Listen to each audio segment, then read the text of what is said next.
Hello student. स्वागत है आपका अपने खुद के चैनल स्टूडेंट स्टोरिका पे। आपको पता ही है पिछली वीडियो मैंने चैप्टर वाइज एक सीरीज चलाई थी क्वेश्चन आंसर की, जो PYQ लगाने जा रहे हैं। तो उसी मुहिम को आगे बढ़ाते हुए 21 नंबर क्वेश्चन पे हम पहुंच गए थे। 20 क्वेश्चन मैंने पिछली वीडियो में आपको करवा दिए थे। तो 21 नंबर क्वेश्चन से हम स्टार्ट करने जा रहे हैं। तो 21 नंबर क्वेश्चन और इस वीडियो का पहला क्वेश्चन। तो भारत में ईस्ट इंडिया कंपनी की सफलता का राज क्या था? तो सफलता का राज भारत में राष्ट्रीय भावनाएं कमी, सही बात है। कंपनी की सेना को पश्चिमी प्रशिक्षण मिला था तथा उनके पास आधुनिक हथियार थे, ये भी बिल्कुल सही बात है। भारतीय सैनिकों में राष्ट्रीय भावना का अभाव था, जिसके फलस्वरूप उन्हें कोई जो जिसके फलस्वरूप कोई जो उन्हें अच्छा वेतन दे अपनी सेवा में लगा सकता था। तो बिल्कुल सही बात है कि भारत में राष्ट्रीय भावनाएं कमी थी और जो अंग्रेजी कंपनी थे उनके पास अच्छे प्रशिक्षण सेना थी और उनके पास आधुनिक हथियार थे और उनके पास जो भारतीय सैनिक थे उनके पास राष्ट्रीय भावना का अभाव था और कोई पैसा या सैलरी ज़्यादा देता था उनकी तरफ हो जाते थे। तो इसके राइट आंसर जो होगा, इसका राइट आंसर होगा डी। ठीक है, सभी सही हैं ये। नेक्स्ट चलते हैं। वही 1599 में कंपनी की स्थापना हुई थी, जो आप देख ही रहे हो, व्याख्या में लिखा हुआ है। तो नेक्स्ट क्वेश्चन है, निम्नलिखित ब्रिटिश कंपनियों में से किसे भारत में व्यापार करने का पहला अधिकार पत्र प्राप्त हुआ था? तो सबसे पहले अधिकार पत्र कौन सी कंपनी को प्राप्त हुआ था? तो आपको पता होना चाहिए, लीवेंट कंपनी को सबसे पहले जो अधिकार पत्र प्राप्त हुआ था। व्याख्या पढ़ते हैं इसकी। व्याख्या इसकी बहुत ज़्यादा ज़बरदस्त है। फैक्ट आपको जरूर नए नए फैक्ट मिलेंगे। तो लीवेंट कंपनी को 1593 ईस्वी में स्थल मार्ग से भारत में व्यापार करने का अधिकार पत्र प्राप्त हुआ था। 31 दिसंबर 1600 ईस्वी को महारानी एलिजाबेथ प्रथम ने the governor and company of merchant of London trading into the east Indies को समुद्री मार्ग से ईस्ट इंडीज के साथ व्यापार करने का पहला अधिकार पत्र प्राप्त किया था। 1702 में 1702 में इसने न्यू कंपनी महारानी एनी के साथ मिलकर एक त्रिपक्षीय इकरारनामा किया, जिसके तहत पुरानी कंपनी 7 साल के भीतर खुद को बंद कर देगी और 1709 में दोनों कंपनी मिलकर नए नाम United Company of Merchants of England trading to the East Indies के रूप में अपने व्यापार को बढ़ाएगी। यह कंपनी सामान्यतः ईस्ट इंडिया कंपनी के नाम से प्रसिद्ध हुई। तो लीवेंट कंपनी को जो स्थल मार्ग से जो पत्र मिला था वो 1593 को मिला था और जो ये बड़ा सारा नाम आपको पता है ईस्ट इंडिया वाली जो है वो 1600 में मिला था। और 1702 में क्या हुआ था, एक न्यू कंपनी थी और महारानी एनी के साथ मिलकर त्रिपक्षीय करारनामा किया, जिसके तहत जो पुरानी कंपनी थी उसको 7 साल के भीतर बंद करना था, लीवेंट वाली जो है। और उसके बाद ये जो यूनाइटेड, आपको पता ही, हम सुनते हैं, काफ़ी बड़ा नाम है, तो इसको अधिकार पत्र मिल गया था। नेक्स्ट चलते हैं। तो लंदन में ब्रिटिश ईस्ट इंडिया कंपनी की गठन के समय भारत का निम्नलिखित में कौन सा बादशाह था? तो देखो भी, कंपनी की स्थापना आपको पता है कि 1599 या 1600 में हुई थी और आपको पता है कि जो अकबर का टाइम पीरियड है वो 1556 से लेकर 1605 तक इसका समाकाल है। तो ये राइट आंसर तो इसका हो गया अकबर, ए। अब आपको ये पता होना चाहिए कि शाहजहां का समाकाल क्या है। तो शाहजहां का जो समाकाल है वो है 1627 से लेकर 1656 तक। और औरंगजेब का समाकाल क्या है? 1656 से लेकर 1707। और बीच में रह गया जहांगीर का समाकाल क्या है? तो जहांगीर का समाकाल है 1606 से लेकर 1627 तक। ठीक है, तो अकबर, जहांगीर, शाहजहां, औरंगजेब का सभी का टाइम पीरियड मैंने बता दिया आपको। राइट आंसर इसका ए है। चलते हैं नेक्स्ट क्वेश्चन पर। ठीक है। इसकी व्याख्या भी दी हुई है वैसे उन्होंने कि वही है, कंपनी 1599 में स्थापित हुई, किसके, लॉर्ड मेयर की अध्यक्षता में हुई थी। ठीक है, वही है, अभी पूर्व के साथ व्यापार करने का मिला था इनको पत्थर। नेक्स्ट चलते हैं। किस मुगल सम्राट के काल में इंग्लिश ईस्ट इंडिया कंपनी ने भारत में सर्वप्रथम कारखाना स्थापित किया? तो वो नेक्स्ट वही 7 वाला अक्टूबर वाला क्वेश्चन, सेम ही टाइम पीरियड मैंने आपको अभी जस्ट बताया आपको। नहीं, ये क्या कह रहा है, दोबारा पढ़ते हैं, क्वेश्चन आंसर गलत कैसे हो गया ये। किस मुगल सम्राट के काल में इंग्लिश ईस्ट इंडिया कंपनी ने भारत में, हाँ ये पढ़ने में गलती होगी अपने से। ये कह रहा है भी किस मुगल सम्राट के काल में इंग्लिश ईस्ट इंडिया कंपनी ने भारत में सर्वप्रथम कारखाना स्थापित किया? तो इसका आंसर जहांगीर होगा। यहाँ पर आपको मैं काफ़ी डाउट क्लियर कर दूँ। अगर ये पूछा जाए कि अंग्रेजों ने सबसे पहले फैक्ट्री कहाँ खोली थी, अगर ये पूछी जाए तो ये इसका आंसर 1608 सूरत होगा। ठीक है। अगर ये पूछा जाए कि ऑफिशियल ऑफिशियल मतलब अधिकार पत्र के साथ में सूरत में फैक्ट्री कब खोली गई थी, तो इसकी राइट डेट जो है वो 1613 है। 1613 सूरत की बता रहा हूँ मैं, क्योंकि पहले 1608 में फैक्ट्री खोली गई थी, पर किसी पुर्तगालियों के द्वारा कान भरने के द्वारा तो ये फैक्ट्री बंद करवा दी थी जहांगीर ने। बाद में ऑफिशियली अधिकार पत्र के साथ 1613 में फैक्ट्री खोली गई थी। वो क्वेश्चन के ऊपर डिपेंड करता है कि क्वेश्चन में आया क्या है। अगर ये पूछा जाए कि दक्षिण में अंग्रेजों की पहली फैक्ट्री कहाँ खोली गई थी, कि दक्षिण में अंग्रेजों की पहली फैक्ट्री कहाँ खोली गई थी, तो आप बोलोगे मसूलीपट्टनम। मसूलीपट्टनम। और कब खोली थी? 1611 में। ठीक है, कंफ्यूजन क्लियर होगी। सीधा पूछ ले तो 1608 सूरत, और ऑफिशियली अधिकार पत्र के साथ पूछे तो 1613 सूरत, और दक्षिण में पहली फैक्ट्री कब खोली थी अंग्रेजों ने, तो 1611 मसूलीपट्टनम। ठीक है, तो फैक्ट्री पूछ रहे थे तो इसका आंसर जहांगीर ही होगा। भला 1613 होगा तब भी, 1611 होगा तब भी, और 1608 होगा तब भी। ठीक है, नेक्स्ट चलते हैं। व्याख्या में देखो वही बात लिखी हुई है जो मैं बोल रहा हूँ, जो मैंने अभी बताई है भी। अस्थायी रूप से जो कारखाना है वो मसूलीपट्टनम में खोला गया था दक्षिण में, अगर पूछा जाए तो।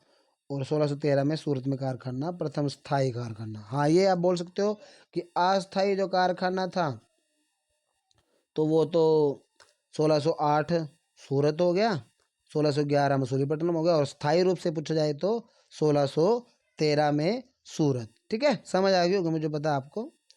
नेक्स्ट चलते हैं। भारत में 1613 में अंग्रेजों ने अपनी पहली फैक्ट्री कहाँ स्थापित की? तो वो अभी बताया ही मैंने, सूरत में स्थापना की थी। कहाँ की थी? सूरत में। तो वही डेट पूछी है ना, तो डेट के अकॉर्डिंग चलते हैं। इसकी व्याख्या भी अच्छी है।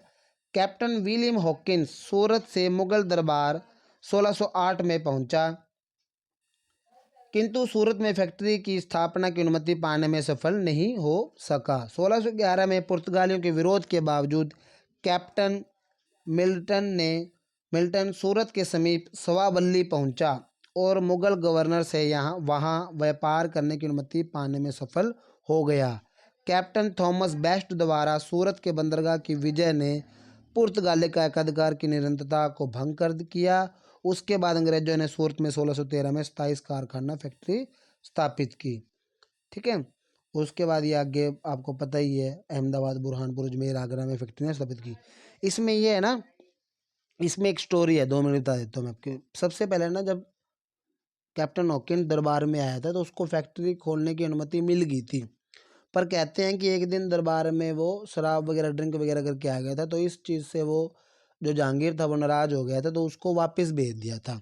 क्योंकि जहांगीर उससे नाराज, क्योंकि जहांगीर ने सबसे बड़ा, जब हॉकिंस आया था तो उसको 400 का मनसब भी दिया था।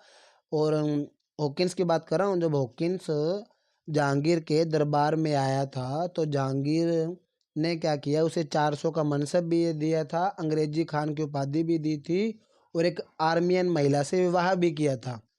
और जब ये हॉकिंस आया था तो इसने तुर्की और फारसी भाषा में बातचीत की थी, बैठने के लिए चेयर मांगी थी। ठीक है, पर काफ़ी दिनों बाद एक दिन शराब पी के आ गया था, जिससे वो नाराज़ हुआ और जो फैक्ट्री जो खोलने की अनुमति दी थी वो वापस ले ली थी। एक स्टोरी ये है, दूसरी कहानी ये बोलते हैं कि फैक्ट्री खोलने की अनुमति मिल गई थी, बट पुर्तगालियों के द्वारा कान भरने के कारण इनको फैक्ट्री खोलने की अनुमति नहीं मिली। बट आगे इन्होंने बताया है ना कि कैप्टन थॉमस बेस्ट द्वारा ये सूरत के बंदर, मतलब इसमें ना सवावल्ली का युद्ध हुआ था पुर्तगालियों और अंग्रेजों के बीच 1612 में। ठीक है, तो इस युद्ध में पुर्तगाली हार गए थे, अंग्रेज जीत गए थे। तो इससे जहांगीर को लगा कि जो अंग्रेज हैं वो शक्तिशाली है, तो इसलिए उनको 1613 में स्थायी कारखाना खोलने की अनुमति मिल गई थी। ठीक है, इसलिए चलते हैं। हाँ, 17वीं शताब्दी के चतुर्थांश में निम्नलिखित में से कहाँ इंग्लिश ईस्ट इंडिया कंपनी का कारखाना स्थित था? तो बोले 17वीं शताब्दी के चतुर्थांश में निम्नलिखित में से कहाँ ईस्ट इंडिया कंपनी का कारखाना था? तो ये इसका जो राइट आंसर है, इसका राइट आंसर भरूच या भड़ोच बंदरगाह बोलते हैं इसको, कि लगे ईस्ट इंडिया कंपनी का कारखाना कहाँ स्थित था 17वीं शताब्दी के चतुर्थांश, मतलब 1675 के लगभग, 1675 के लगभग जो कारखाना था वो भड़ोच में कारखाना था अंग्रेजों का। सही है, चलते हैं। इसमें अच्छा पहले क्वेश्चन का पहले था ना, एक मिनट को, हाँ पहले चतुर्थांश, हाँ पहले चतुर्थांश में तो 1625 हो गया, मैं सोचा लास्ट है 1625 ही होगा। पहले चतुर्थांश बोल रहे हैं कि पहले चतुर्थांश, मैंने पहले चतुर्थांश नहीं देखा, तो 1625 ईस्ट कंपनी की स्थापना हुई थी। चलिए, आइए भी ध्यान रखना, कंपनी ने सूरत, बड़ौच, बुरहानपुर, अहमदाबाद, आगरा में कारखाने स्थापित किए थे। नेक्स्ट है, ईस्ट इंडिया कंपनी की प्रथम फैक्ट्री स्थापित कहाँ की गई थी? तो सूरत में 1608 में, अस्थाई 1613 में, स्थाई मसूलीपट्टनम में 1611। ठीक है, चलिए नेक्स्ट।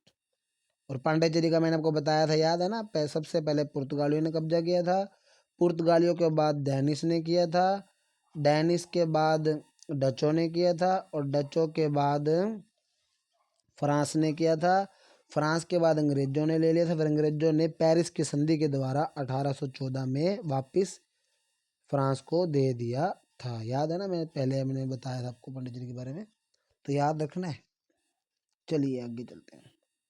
निम्नलिखित में से किस अंग्रेज अधिकारी ने पुर्तगालियों को सवावल्ली के स्थान को पर हराया था? मैंने बताया था ना वो अभी, थॉमस बेस्ट। युद्ध कब हुआ था? 1612 में हुआ था, बताया था ना पहले, अभी बता के गया हूँ कि पुर्तगालियों को हराया था सवावल्ली के युद्ध में 1612 में, थॉमस बेस्ट, कैप्टन बेस्ट। ठीक है, बी आंसर सही है। निम्नलिखित यूरोपीय व्यापारिक कंपनियों में से किसने सूरत में सर्वप्रथम अपना कारखाना स्थापित किया? तो निम्नलिखित यूरोपीय कंपनियों में से किसने सूरत में अपना सर्वप्रथम, तो सूरत में भी अंग्रेजों में ही है। ठीक है, क्योंकि पुर्तगालियों ने तो सबसे पहले कोचिन वगैरह कालीकट में लगाया था, है ना।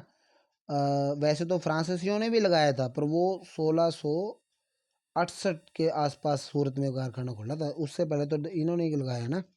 ऐसे तो डचों ने भी सूरत में कारखाना खोला था। राइट आंसर है वही जो मैं आपको बोल रहा हूँ, देखो वही चीज़ें लिखी हुई हैं, सेम वही है कि 1613 में जहांगीर ने अंग्रेजों सूरत स्थायी कारखाना अनुमति दी, और जो सूरत में डचों द्वारा 1616 में कारखाना खोला गया था, और फ्रांसीसियों के द्वारा 1668 में स्थापित किया गया था, और ईस्ट इंडिया कंपनी के द्वारा 1611 में मसूलीपट्टनम में कारखाना खोला गया था। ठीक है, और फ्रांसीसियों के द्वारा 1668। ठीक है, चलिए। किस वर्ष 1613 में ईस्ट अंग्रेजी ईस्ट इंडिया कंपनी को कहाँ एक कारखाना व्यापार स्थल स्थापित करने को? वही सूरत, सेम ही आंसर है, सूरत, एक क्वेश्चन रिपीट होता है बार बार।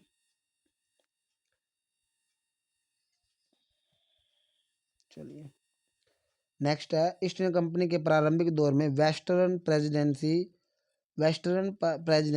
कहाँ थी? तो वेस्टर्न प्रेसिडेंसी जो है वो सूरत में ही थी, सबसे पहले सूरत में। ये भी ध्यान रखना है कि ईस्ट इंडिया कंपनी के प्रारंभिक दौर में वेस्टर्न प्रेसिडेंसी कहाँ थी? वेस्टर्न प्रेसिडेंसी कहाँ थी? तो वो थी सूरत में।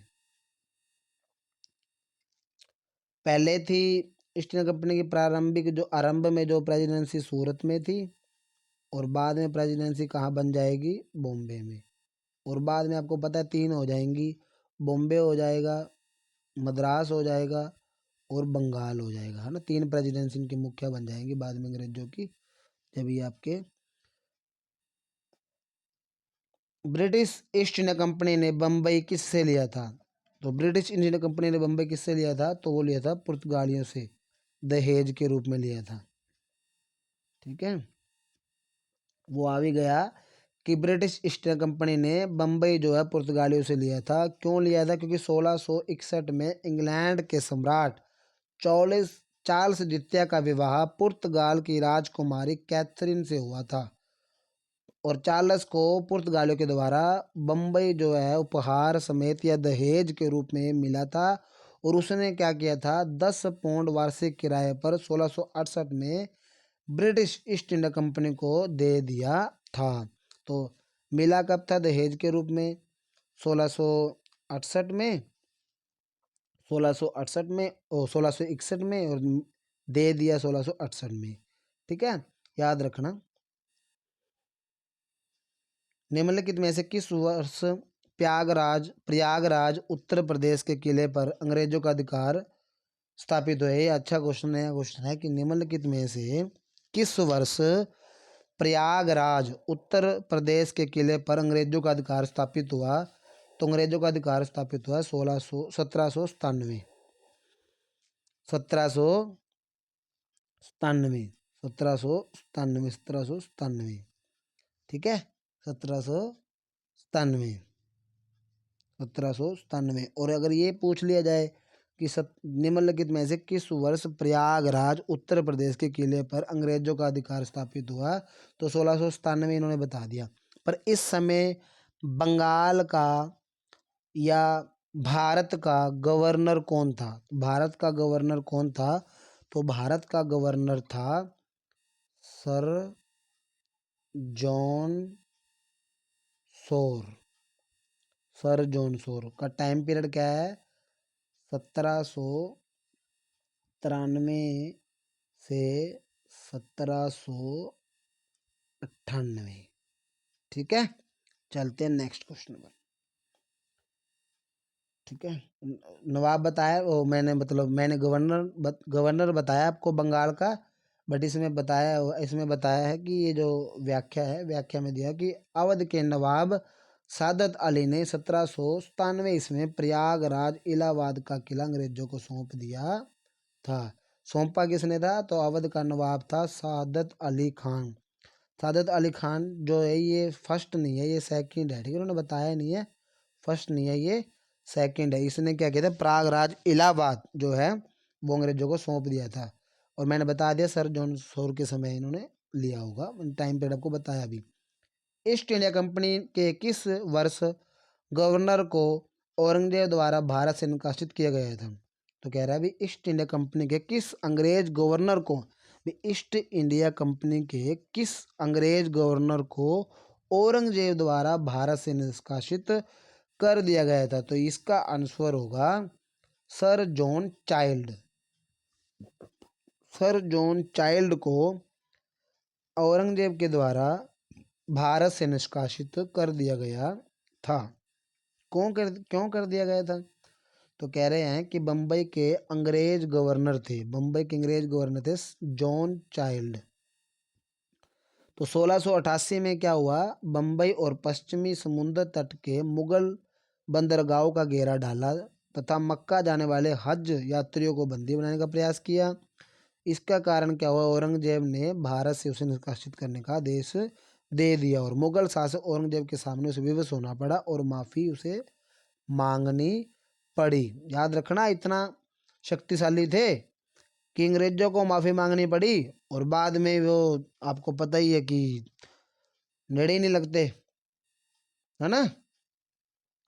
तो नेक्स्ट क्वेश्चन है, निम्नलिखित में से प्रथम कर्नाटक युद्ध का कौन सा तत्कालीन, तो पहला आपको तो ये पता होना चाहिए कि जो पहला ये कर्नाटक वॉर होता है उसका टाइम पीरियड क्या है। तो इसका टाइम पीरियड है 1746 से लेकर 1748 तक इसका टाइम पीरियड है किसका, प्रथम कर्नाटक वॉर। ठीक है, अब इसका देख लेते हैं तत्कालीन कारण क्या था। तो अंग्रेज और फ्रांसीसियों के बीच प्रतिद्वंद्विता, ये तो देखो थी ही वैसे तो। ऑस्ट्रेलिया की राजगद्दी की जंग, कर्नाटक की राजगद्दी का मसला, अंग्रेजों द्वारा फ्रांसीसियों का जहाजों का अधिग्रहण। तो ये डी आंसर होगा मेरे हिसाब से, हाँ राइट आंसर डी ही है, सही है कि अंग्रेजों द्वारा फ्रांसीसी जहाजों का अधिग्रहण, क्योंकि यहाँ पर जलपोत मतलब जहाज वगैरह फ्रांसीसियों के अंग्रेजों ने पकड़ लिए थे। ठीक है, जलपोत जो होते हैं फ्रांसीसियों ने अंग्रेजों के, ओ अंग्रेजों द्वारा फ्रांसीसियों के जहाज पकड़ लिए थे। ठीक है, ये पूरा जब आगे चलते जाएंगे बताता जाऊंगा, कोई नहीं। तो ये आ गया टाइम पीरियड भी इसका। कर्नाटक का प्रथम युद्ध जो है 1746 से 48 का टाइम पीरियड है। ऑस्ट्रेलिया के उत्तराधिकार युद्ध जो कि 1740 में आरंभ हुआ था, का विस्तार मात्र था। गृह सरकारों की आज्ञा के विरुद्ध ही दोनों दलों अंग्रेज और फ्रांसीसियों में 1746 में युद्ध आरंभ हुआ था। अंग्रेज कैप्टन बारनेट, हाँ अंग्रेज कैप्टन बारनेट के नेतृत्व में अंग्रेजी सेना द्वारा कुछ फ्रांसीसी जहाज़ों पर अधिकार कर लेना युद्ध का तत्कालीन कारण था। क्या हुआ, जो ये कैप्टन बारनेट थे, इन्होंने फ्रांस के कुछ जहाज या जलपोत पकड़ लिए थे, और वो भी नाले इसको सहायता देने के लिए आ रहे थे जहाज, तब इन्होंने पकड़ लिए थे। धीरे धीरे मैं आपको बताता जाऊंगा, एकदम से सारा फिर वो कंफ्यूज हो जाएगा, ऊपर चला जाएगा। तो कर्नाटक युद्ध किन किन के मध्य लड़ा गया था, तो वो तो पता ही है आपको, अंग्रेज होंगे और फ्रांसीसी होंगे। ठीक है,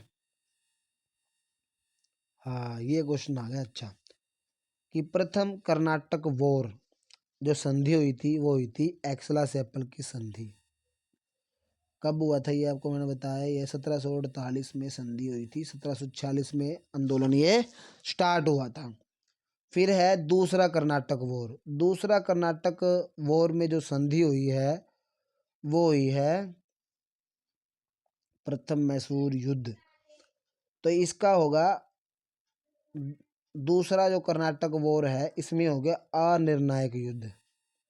अनिर्णायक युद्ध ये कब हुआ था, तो ये हुआ था 1749 से लेकर 1754 या 55 तक संधि हुई थी ना, पांडेचेरी की संधि जो इसमें दी नहीं हुई है। ठीक है, तीसरे कर्नाटक वॉर में पेरिस की संधि हुई थी जो कि 10 फरवरी और 1763 को हुई थी, 1763 को। रह गया एक मैसूर का युद्ध। मैसूर का युद्ध तो ब्रिटिश की हार हुई थी, क्योंकि जो सामने हैदर अली थे वो इस युद्ध में जीते थे, एक किस्म की जीत हुई थी।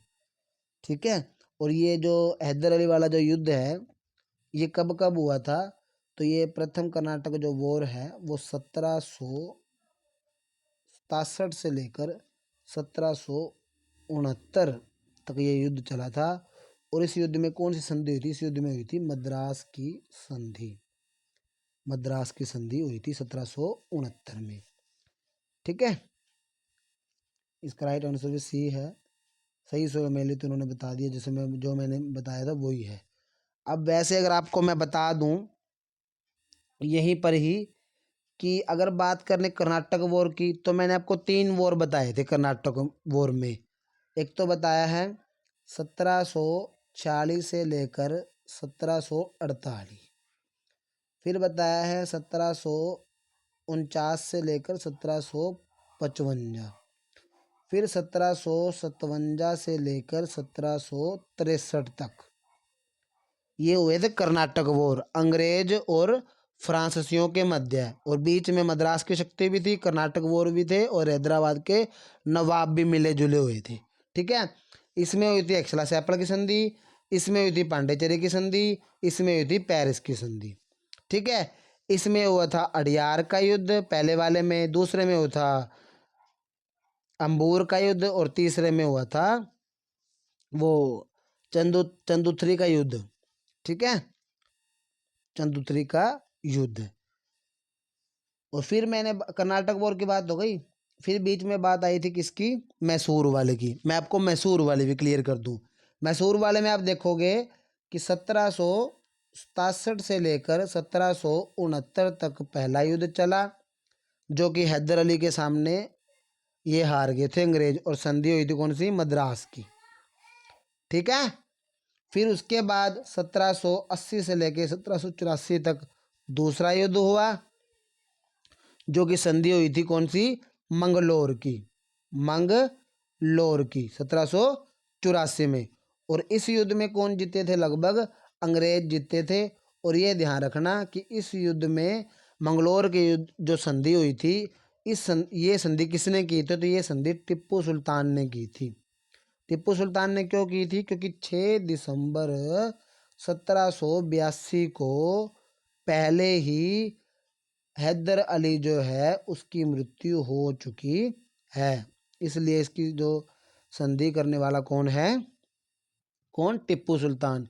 तीसरा युद्ध जो है 1600 बोल रहा हूँ 1790 और 92 के विचकार हुआ था। श्रीरंगपट्टनम की संधि हुई थी और टिप्पू सुल्तान को अपने पुत्र देने पड़े थे, 2 अब्दुल मजीद और एक नाम और था, और साथ में कुछ करोड़ रुपए, 1.5 करोड़ पैसे उनको रोजाना ग्रुप में देना पड़ा था। और चौथा युद्ध हुआ था उसमें कोई संधि नहीं हुई थी 1799 में। इसमें टिप्पू सुल्तान खुद स्वयं लड़ता लड़ता हुआ मारा गया था और बोला था कि 100 दिनों की जिंदगी बकरे की तरह जीने से बढ़िया है कि एक दिन में शेर की तरह जी के और मर जाऊं। ठीक है, मैंने आपको लगभग काफ़ी संधियां वगैरह बता दी। तो नेक्स्ट है, निम्नलिखित में से कौन सा सही सुमेलित है, तो प्रथम कर्नाटक वॉर ये सही है, सही नहीं पूछा है, गलत पूछा है। दूसरा कर्नाटक वॉर ये गलत है, मैंने बताया था आपको 1749 से लेके 1754 तक मैंने आपको बताया था। ठीक है। और कर्नाटक का तीसरा जो वॉर है वो ये सही है, 1757-63 से ये होता है और ये भी होता है। ठीक है। और पानीपत का तीसरा, इसमें क्या है, पानीपत का तीसरा युद्ध 1763 में होता है। और याद रखना पानीपत का तीसरा युद्ध देखने वाला कौन है अपनी आंखों से, तो काशीराज पंडित। काशीराज पंडित ने अपनी आंखों से ये युद्ध देखा था, तीसरा युद्ध पानीपत का। ठीक है, ये सही है, मैंने बताया था आपको, ये भी ठीक है, ये भी ठीक है, ये भी ठीक है। और याद रखना पानीपत का पहला युद्ध 1526 में हुआ था, 21 अप्रैल 1526 में इब्राहिम लोदी और किसमें, इब्राहिम लोदी और बाबर। और दूसरा युद्ध 1556 में हुआ था, जो कि पानीपत का दूसरा युद्ध बोलते हैं। और तीसरा युद्ध आपको पता ही है, अहमद शाह अब्दाली और मराठों विचकार हुआ था। और दूसरा युद्ध उसके बाद ये जो क्या कहते हैं, सो अकबर और हेमू के बीच में हुआ था। ठीक है, तो ये लगभग आपके 2 क्वेश्चन और कराऊंगा आपको। निम्नलिखित में से कौन सा प्रथम यूरोपियन व्यक्ति था जिसने भू क्षेत्र अर्जित करने के उद्देश्य से भारतीय राजाओं के झगड़े में भाग लेने की नीति आरंभ की, तो सबसे पहले डुप्ले था भी इसमें, मेरे साथ नहीं, अल्बुकर्क, हाँ डुप्ले है। सबसे पहले डुप्ले ने जो है, निम्नलिखित में से कौन सा प्रथम यूरोपियन व्यक्ति था जिसने भू क्षेत्र प्राप्त करने के अर्जित करने के उद्देश्य से भारतीय राजाओं के झगड़ों में भाग लेने का आरंभ किया था, तो वो डुप्ले था। वो कौन था, डुप्ले। ठीक है, वो कौन था भी, डुप्ले था। ये ज़्यादा कोई खास नहीं है, बस ये ध्यान रखना कि डुप्ले जो है, डुप्ले ने सबसे पहले भाग लिया था भारतीयों के आपसी झगड़े का फायदा उठा के उनके क्षेत्र को प्राप्त करने का। सबसे पहले डुप्ले ने, कि डुप्ले है कौन, तो एक गवर्नर ही था फ्रांसीसी शक्ति का। लास्ट क्वेश्चन करा रहा हूँ इस वीडियो का, नेक्स्ट वीडियो में ये इस चैप्टर के पूरे क्वेश्चन मैं आपको करवा दूंगा। ठीक है, तो भारत में फ्रांसीसियों ने अपना सबसे पहला कारखाना इनमें से कहाँ खोला था, तो मैंने को पहले बताया था, सूरत में खोला था। कब खोला था, 1668 में। कंपनी की स्थापना 1667 में हुई थी। सूरत में फैक्ट्री 1668 में खोल ली थी। और मसूलीपट्टनम में दूसरा कारखाना 1669 में खोला था। किन्होंने, फ्रांसीसियों की बात कर रहा हूँ भाई मैं। ठीक है, और वही बात ये है, देखो हाँ मैंने ये गलत बोल दिया आपको कि कंपनी की स्थापना 1664 में हुई थी, 1667 नहीं। तो ये देखो हाँ, ये कंपनी की स्थापना कोलबर्ट द्वारा हुई 1664 में हुई थी। और कंपनी देश ओरिएंटल इसका नाम है। और 1667 में फ्रांसिस कैरो के द्वारा भारत में दल आया था।